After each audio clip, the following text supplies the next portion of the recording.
Hi there, how are you? I'm Layla Stella and you're watching Speak Real English. I truly appreciate you being here, whether you're joining me through YouTube or tuning in via podcast platforms like iTunes and Stitcher. If you haven't subscribed yet, go ahead and hit that button so you don't miss any of our English learning sessions that are always packed with tips, techniques, and real-world English that you won't find in a traditional textbook. Today, I want to help you with something that confuses even advanced learners sometimes: prepositions. We're going to explore them through a simple and effective method that will make it much easier for you to use them naturally and confidently. Rather than memorizing long rules, we're going to focus on making mental connections. The idea is to link something new, like a tricky preposition, to something you already know well. This connection forms a bridge in your brain that strengthens your memory and boosts your fluency. Let's think about how your mind processes new language. You're intelligent, and you already know a lot. But learning English fluently requires new neural pathways in your brain.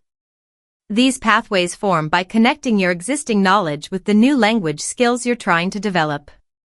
That's why I always say connection is the foundation of learning. Instead of just seeing prepositions as abstract grammar points, I want you to connect each one with a personal story, image, place, or feeling. That way, it becomes part of your lived experience. This method is powerful because when language connects to emotions, memory becomes stronger and more reliable. Let's dive into the actual prepositions. First, we'll look at in terms of location. Imagine this sentence: I'm at the bus station. Now, how can we create a mental connection? Think of the letters A and T. You might picture a place you're familiar with that starts with those letters, maybe a town, a friend's initials, or even something as simple as the word ATM. Visualize yourself standing at an ATM near the station. That image helps solidify the preposition at as indicating a specific point or location. Next up is on. When we say something like I'm on the platform, we're referring to being on a surface. To make that stick in your mind, you could think of a place name that starts with the letters O and N, like Ontario. Imagine you're standing on the platform, waiting for a train to Ontario. That mental image ties the concept of on to something visual and familiar, which helps reinforce it. Now, let's move on to in. This preposition refers to being inside an enclosed space. So if you say, I'm in the station, you're talking about being physically within the building. To build a mental link, you might picture yourself inside a box, a classroom, or even inside your favorite cafe. The feeling of being surrounded, enclosed, or enveloped can help you anchor the idea of in.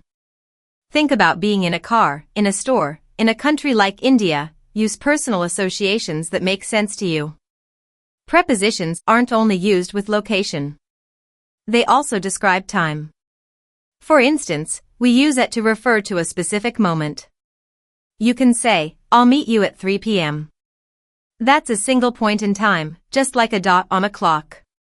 Picture your phone screen lighting up with a calendar reminder that says, Meet Layla at 3 p.m. That's the kind of image that reinforces memory. Then there's on, which is used for days and dates.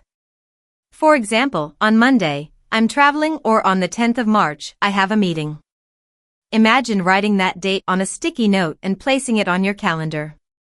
That sticky note is your mental image for on. Finally, in is used for longer stretches of time. You might say, I'll visit you in March or in a few minutes. Picture a timeline with events spaced out, and you're inside a particular month or season. What's key here is not to memorize prepositions in isolation, but to attach them to real-life situations, emotional connections, and experiences that are unique to you. This turns abstract grammar into something practical and memorable. One great way to put all this into practice is by speaking with someone regularly. I really suggest finding a qualified native English speaker you can talk to online. My friends at Italki offer a wonderful opportunity to have personalized lessons, and there's even a special 2-for-1 offer that gives you extra value while getting real conversation practice. When you speak to a real person, the language becomes alive. You're no longer just studying English, you're using it to connect, to express, and to build relationships. That's how fluency happens. It's not just about vocabulary or grammar, it's about using what you've learned in real conversations with others.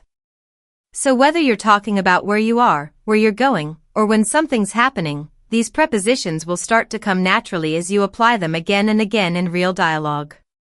So before we wrap up today's tip, take a moment to review everything you've learned. Say the sentences out loud. Picture the examples in your head.